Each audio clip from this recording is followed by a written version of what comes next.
देवता श्वा प्रेन्ताम, षोडशवंत देवता श्वा प्रेन्ताम, जन श्वा प्रेन्ताम, जन मातृका देवता श्वा प्रेन्ताम, चतुर्क्ष श्वा पंजन शासन देवता श्वा प्रेन्ताम, कमलवास देवता श्वा प्रेन्ताम, श्री नवग्रहमेन्द्र देवता श्वा प्रेन्ताम, नवानंद देवता श्वा प्रेन्ताम, पंचनत्र देवता श्वा प्रेयतिता नगत सकल सिद्ध सम श्वा प्रेन्ताम, सगुणनंदी नाम देश्याम संपदिरस्तु तथास्तु सिद्धिरस्तु तपश्चिद कांतिर कमला प्रदत्त पनिवर्तान धर्मवर्तान सेवर्ताराम जम चिं स्वस्तिवर्तो भगवते कृतायाम जतनताय वर कीर्ति लक्ष्मी प्रेन्ताम प्रवशवादि शांतिकराम आकर प्रवृत्ति गंधादित राहु केतु मावर गणंग नवकृत नक्षत्रामदि सर्वे वेदन गुणदधि नाम देश धन दान कीर्ति सामोद प्रमोद भवतु तथास्तु शांतिर्भवतु तथास्तु विघ्न तथास्तु धन तथा पनिवर्तान धर्मवर्तान सेवर्तांकारम जम चिं स्वाम ओम नमो रते भगवते प्रमाण दर्शनानंद दर्शनानंद वीरानंद सुखायाम आनंद दर्शनानंद गाजरायम रासम कसे गुणधनंदी नाम देश्याम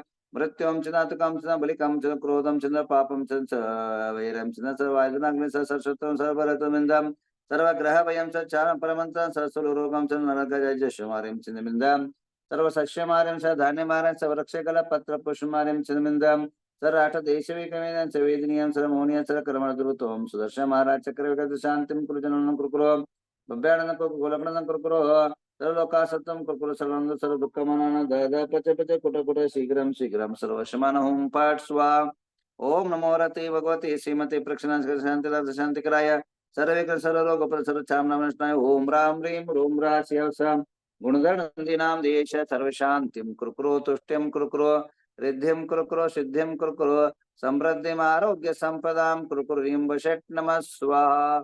आइए हाथ जोड़ दीजिए मृत्युंजय जाप कर लेते मंगल दंगल नाशो ओम राम नमो हंता नमो ह्रीं नमो सिद्धानम ओम रोम नमो आयर्यानम ओम रोम नमो अध्यायनम ओम रह नमो लोवे सवसावनम सर्वाप मृत्युम गाते गाते आयुष्वर्धय वर्धय सर्व विघ्न निवारे माम रक्ष रक्ष हुम पट स्वाम ओम ह्रीं श्री पार्श्वनाथाय धर्मेन्द्र पद्मावती सहिताय ठमणवर्यं चाम चीं चुं च कलिकोंडदंड स्वामिन अतुल वीर्य पराक्रमाय मम शाक्नियादि भयशम कुरुकुर्वात् मिथ्याम रक्ष रक्ष पर विद्याम चिंत हुम फट स्वाहा।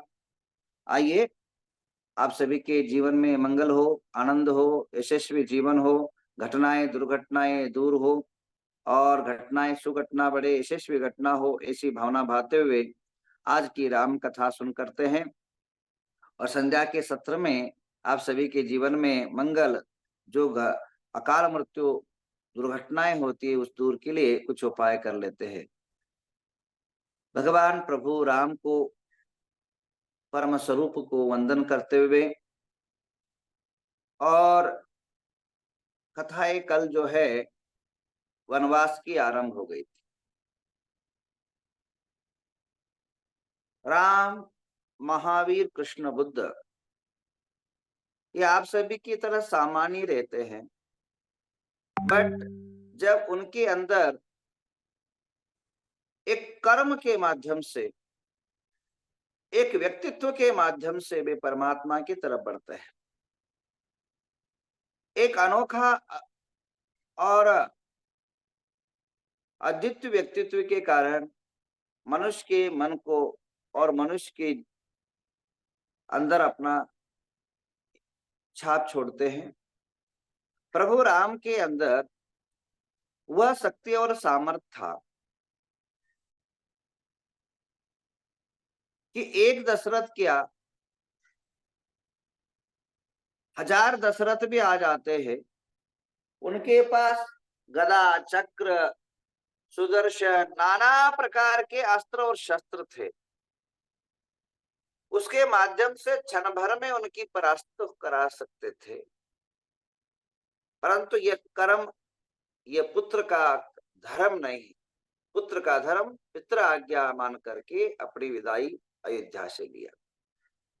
मतलब आज की परिस्थिति में हमें देखना है, आज कई बच्चे लोग इंजीनियर बन जाते हैं, डॉक्टर बन जाते हैं, पिताजी का पगार छोटा सा रहता है 5-10 हजार, बेटा जो है लाख रुपए कमाता है और अपनी जो है पिताजों के साथ जो बर्ताव करता है वो किस प्रकार बर्ताव करता है, ये थोड़ा सोचने की बात है। अर्थ मजबूत होने से आर्थिक स्थिति मजबूत होने से मनुष्य बड़ा नहीं होता है, कर्म से बड़ा होता है। पिताजी की जो आदर है, पिता का जो सम्मान है, उसी तरह होना चाहिए जो गरीब बेटा अपने पिताजी का करता है।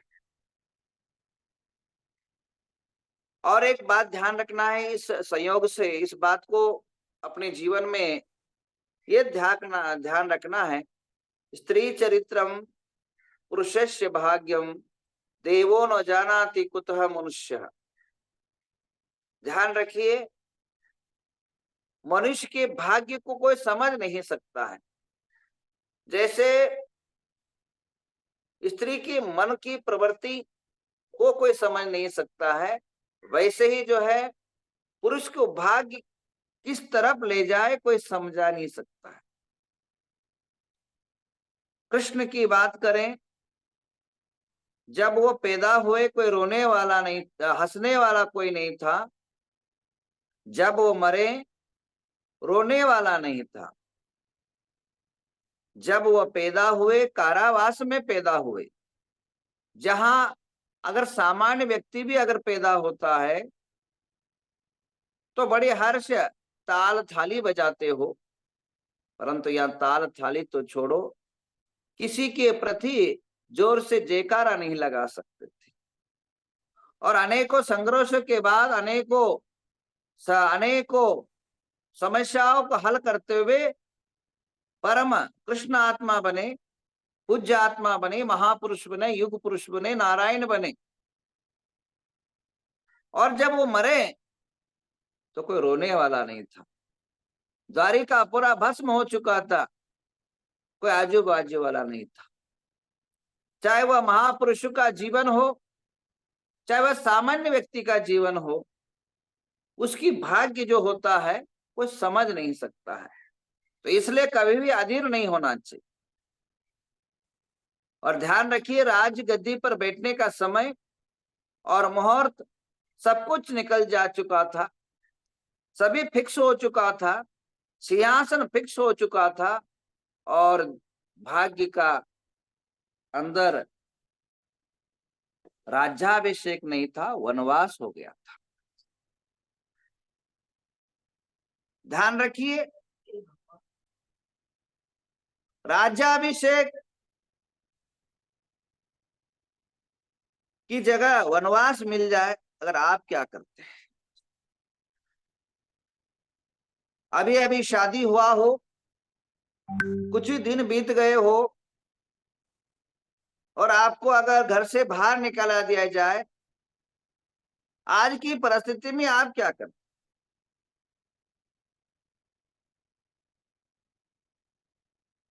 थोड़ा सा चिंतन करिए। राम इसलिए महापुरुष थे, आप महापुरुष इसलिए नहीं बन पा रहे।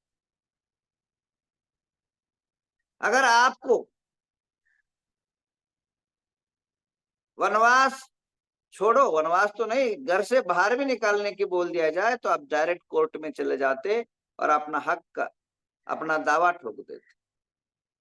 राम दावा ठोकने की जरूरत नहीं थी, एक अस्त्र, एक धनुष निकाल देते तो पूरा अयोध्या हिल जाता था।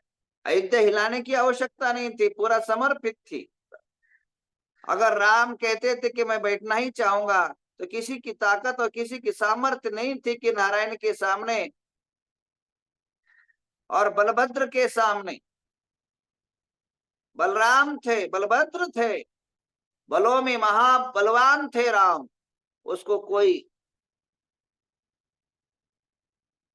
हटा नहीं सकते थे। परंतु पितृ आज्ञा स्वरूप आज हमारी समाज की, जैन समाज की स्थिति ये है, अगर कोई अध्यक्ष होता है समाज का, अगर वो हट जाता है तो हटता नहीं, हमेशा समाज से हट जाता है कि मेरे को हटाया गया। ये दुख और घटनाएं हैं। और जो नया समाज का अध्यक्ष बनता है, मंत्री बनता है, उसके हर बार विरोध होता है, हर बार। जैसे राजनीतियों में पक्ष विपक्षों का हमेशा जो संघर्ष चलता है, वही मंदिरों में चलता। जैन समाज की बड़ी समस्या है, ये है कि हम मंदिरों में लड़ते हैं, गलियों में नहीं लड़ पाते, रोड में नहीं लड़ पाते।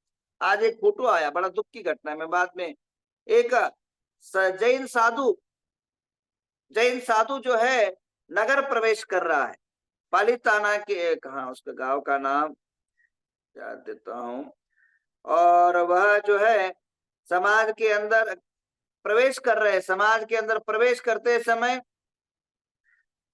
तकतगढ़ पाली में 12 जनवरी में नगर प्रवेश कर रहे हैं।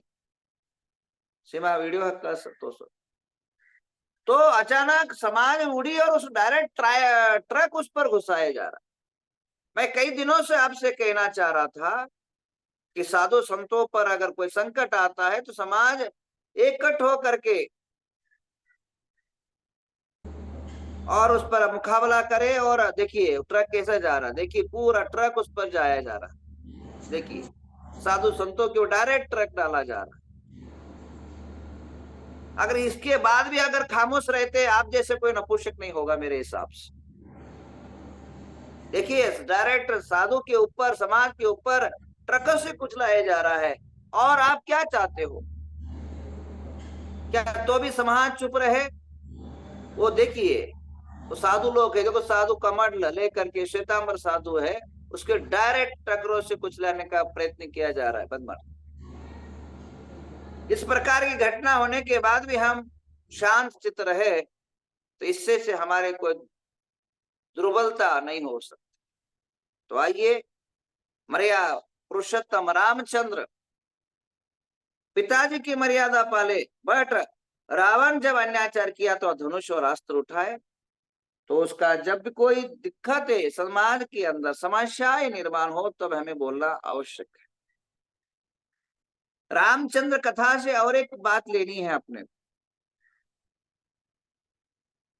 पति अगर महल में रहे तो पत्नी भी महल में रहनी चाहिए। अगर पति वनवास में चला जाता है तो सीधा वनवास चलेगी। आज कई घटोस्फोट हो रहे हैं, कई तलाकें हो रही है। हमने जो सोचा वो नहीं है, हमने पैसे की अपेक्षा था वो नहीं है, इसलिए पति जो है छोड़ करके पत्नियां भाग रही। ये मर्यादा नहीं। मैना सुंदर की कथा सुन लीजिए। जो भाग्य में आपको मिला, जो देव में मिला है, वो आजीवन अपने को अपना धर्म समझ करके पाल लेना चाहिए। दुख और सुख हमेशा मनुष्य के जीवन में साथ रहते ही है, चाहे यहाँ रहो चाहे वो कहीं भी रहो।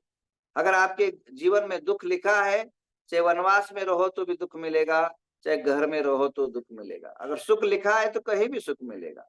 तो पति के शरण में ही अपना सुख समझे और उसको पर आचरण करें। प्रभु रामचंद्र, लक्ष्मण और सीता तीनों जो है वनवास की ओर प्रस्थान करते हैं। और भरत को जब पता पड़ता है, देखिए भाई भाई में कितना प्रेम है, पुनः उसको लाने के लिए जाते हैं। इससे बड़ा और क्या हो सकता? त्याग। संसार के अंदर किसी से अगर त्याग का सीखना है, त्याग धर्म का सीखना है, तो दो भरतों से सीखना है, आदिनाथ पुत्र भरत और राम भात्र भरत। ये दोनों से भरत भारत से, गौरव से, अभिमान से अभिभूत हुआ है भारत। भरत से भारत अभिमानित हुआ है, वैराग्य से, त्याग से। तो भारत के अंदर तीन भरत हुए हैं। एक आदिनाथ पुत्र भरत, शंकुतला पुत्र भरत, और एक राम भक्त भरत। तो तीनों भारतों के कारण यह भारत भूमि गौरवान्वित हुई है, उनकी त्याग तपस्या पराक्रम से अभिमानित हुई है। ऐसे भरत का त्याग अद्भुत है। आइए महाराज से सुन लेते हैं राम कथा आगे का। गुप्त को हाँ बोलो, आपकी आवाज खोलो।